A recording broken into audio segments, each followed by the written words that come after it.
But ఇప్పటి commercial sensibilities కి అనుగుణంగా మరి అవునండి. మీరేమన్నా ఐటమ్ సాంగ్స్ అసలు పెడతారా? ఇప్పుడు కమర్షియల్ లేదండి.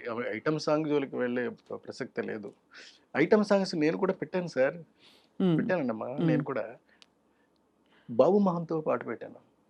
అంటే నేను రొటీన్‌గా ఆలోచించలేను. అంటే ఎవరో ఒక అమ్మాయిని తీసుకొచ్చేసి, ఆ అమ్మాయి అందచందాలను చూపెడుతూ మనం సాంగ్ తీసేద్దాము అనేటటువంటి ఆలోచన నేను చేయలేను. అదేనా సార్ మన సౌందర్య గారితోటి?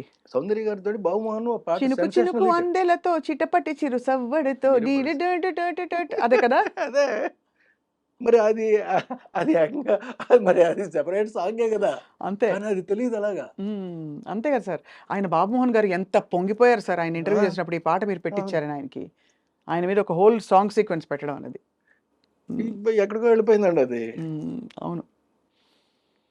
సార్ మధ్యలో ఈ క్రమంలో మీరు ఇంత ఆల్మోస్ట్ మీకు అజాత శత్రువు అంటారు కదా! మీకెవరు గిట్టని వాళ్ళు ఎవరు ఉండరు. రాజేంద్ర ప్రసాద్ గారికి మీకు గ్యాప్ వచ్చిందా సార్? మధ్యలో మీరిద్దరేమన్నా మాట చిన్న మనస్పర్ధలొచ్చాయా? ఏముంటాయిలెండి అలాంటివి చిన్న చిన్నవి ఉంటే అంటే ఎందుకొచ్చింది సార్ అసలు? అంటే ఆయన చాలా మంచి ఆయన, మీరు చాలా మంచివారు కదా సార్. అయ్యో! మంచితనం అయినప్పటికీ కూడా చిన్న చిన్నవి ఉంటాయండి. ఇంకా అవన్నీ ఇప్పుడు ఎందుకు మళ్ళీ తిరిగి అంటే నేను అలాగే అనుకున్నాను సార్. కానీ మా ప్రవీణ్ తప్పకుండా ఇది అడిగి తీరాల్సిందే అని చెప్పాడు. ఎందుకంటే మాది కూడా ఇప్పుడు అంటే ఈ ఇంటర్వ్యూ కూడా మాకు the knowledge sir. Rajendra Prasad చాలా మంచివాడండి. హ్మ్. మంచివాడు కాబట్టే నా హ్మ్. ఆర్గానిక్ మావుకొచ్చేటప్పుడు కూడా చేశాడు మళ్ళీ. హ్మ్. ఇది నాకు ఈ సమస్య మాయిలోటప్పుడు వచ్చిందండి. హ్మ్. మాయిలోడినప్పుడు వచ్చింది కదా! అలాగని చెప్పేసి ఏమీ ఆగలేదు హ్మ్. తర్వాత. తర్వాత నేను నేను సినిమాలు చేయలేదండి ఆయనతోటి. తర్వాత ఏదో సరదాగానో ఏదో అలాంటి సినిమా చేశాను. అప్పుడు కూడా ఆయన చేయడానికి సిద్ధపడ్డాడాయన. హ్మ్. కానీ మీది భలే కాంబినేషన్ మీ ఇద్దరిది. ఆ! చాలా మంచోడండి మనిషి. మంచోడు. కాకపోతే చిన్న ఏంటంటే చిన్న ఇబ్బంది ఒకటి ఉంటదండి. చిన్న హ్మ్. ఈగోనెస్సో ఇంకోటో ఉంటాయి. హ్మ్. బతిమాలుకుని చేయించుకోవాలే తప్ప హ్మ్. హ్మ్. అది. మీకప్పుడే అంటే ఫ్లాప్ అన్నీ ఒప్పేసుకుంటారా అప్పుడే వెంటనే వర్కౌట్ కానివి? ఒప్పేసుకుంటానండి. అంతే. అంతే. అహా! ఏవండి వన్స్ మన నుంచి బయటకొచ్చేసిన తర్వాత అండి హ్మ్. అది ఇంక మనకి థర్డ్ సినిమాయే అది. హ్మ్. హ్మ్. అంచేత ఒప్పేసుకోవడమే. హ్మ్.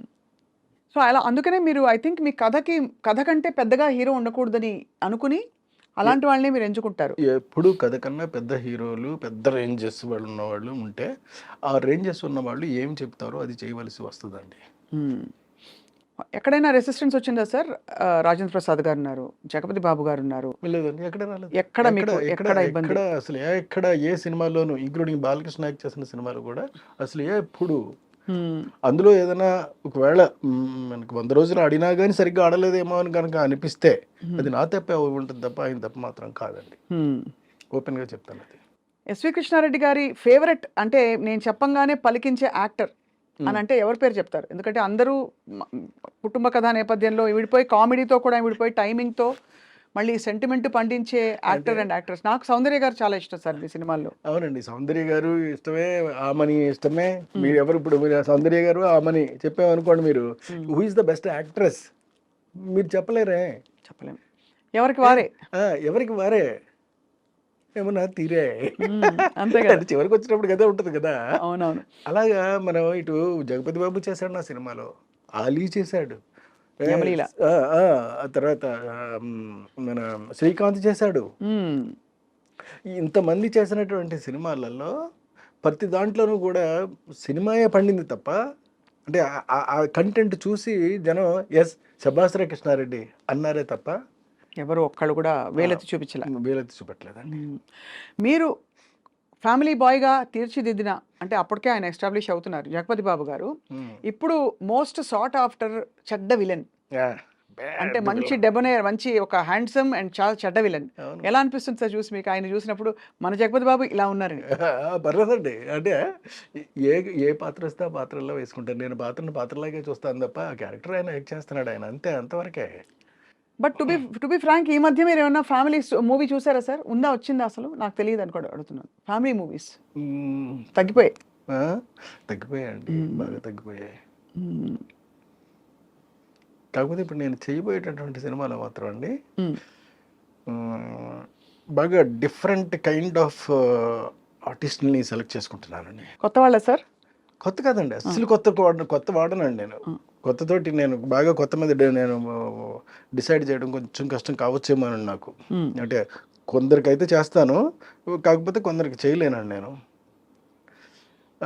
కాకపోతే ఉన్న వాళ్ళలోనే బెటర్ క్వాలిటీ ఉన్నటువంటి ఆర్టిస్టులు, అప్కమింగ్ ఆర్టిస్టులు సెలెక్ట్ చేసుకుంటా. అంటే వాళ్ళు ఇంకా ఇంకా పైకి రాలేదు, వీళ్ళకి మనం కనుక చిన్న క్యారెక్టర్ అలాంటిది కనుక దొరికితే డెఫినెట్గా నిలబడిపోతారు అనుకునే టైప్ ఆఫ్ క్యారెక్టర్స్ అండి. అంటే ఒక మలయాళీ హీరోని సెలెక్ట్ చేస్తున్నానండి నేను.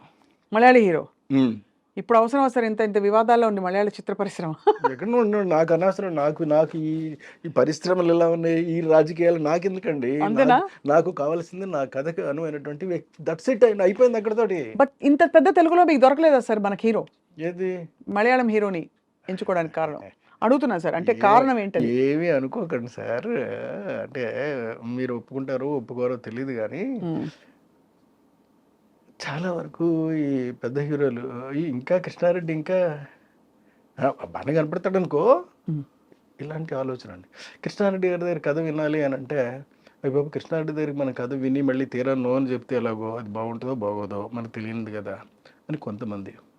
ఇట్లాగా మొత్తం 99% ఆగిపోయారండి. అక్కడికే అడిగిన మీరు అప్రోచ్ అయ్యారా ఎవరైనా? నేను కొంతమందిని అప్రోచ్ అయ్యానండి. అయినప్పటికి కూడా చేద్దాం సార్, చూద్దాం సార్, వాళ్ళెవరండి మీరు అడిగిన తర్వాత ఇంకా కాదంటామండి, నేను ఫోన్ చేస్తాను సార్. మరి అంటే ఇంకేం మాట్లాడతాం. బాధపడలేదు మీరు అక్కడ? ఎక్కడ ఏమండి, శాస్త్రి గారు 4 పదాల్లో చెప్పాడండి. దేహం ఉంది, యుక్తి ఉంది, శక్తి ఉంది, నెత్తురు ఉంది, ఇంతకన్నా సైన్యం ఉండునా అని. దాన్ని మనకి చేతనైతే ఏంటి, అంతే కదా. అంతే. మనకి చేత కాకపోతేనండి, చేతకాని పని మనం వెళ్ళి చెయ్యమండి, చెయ్యం. చేతనైంది మాత్రం చేయటం మానం, చేసే తీరుతాం. సో అందువల్ల మనకి యాక్టింగ్ పొటెన్షియల్, అంటే కథల్ని బాగా నమ్మే పరిశ్రమ ఎవరంటే మలయాళం వాళ్ళు నమ్ముతారు. సో మలయాళం నుంచి నేను ఒకళ్ళని తెచ్చుకుంటున్నానండి. ఒక హీరోనే పట్టుకొస్తాను డైరెక్ట్గా.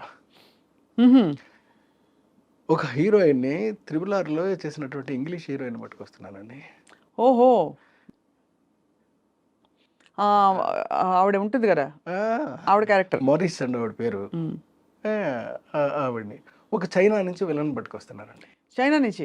అబ్బో, అసలు ఇది పాన్ ఇండియా కాదు, పాన్ వరల్డ్ కదా సార్. పాన్ వరల్డ్ మరి. సబ్జెక్ట్ అలాంటిదండి, ద నాలెడ్జ్.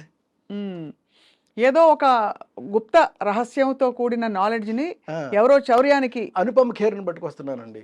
అరే రే రే సార్, అసలు ఇప్పుడు ఈ హీరోలు ఎంత బాధపడతారు, వద్దని కలుస్తామని తర్వాత ఇస్తామని చెప్పిన వాళ్ళు. ఏమన్నా అవనండి, అసలు ఏమైనా అవనివ్వండి, నాకు ఇవంతా అవసరం అండి. నాకు వ్యక్తి, నా క్యారెక్టర్ కి సూటబిలిటీ ఒకటే నేను చూస్తాను తప్ప రెండోది నేను చూడనండి.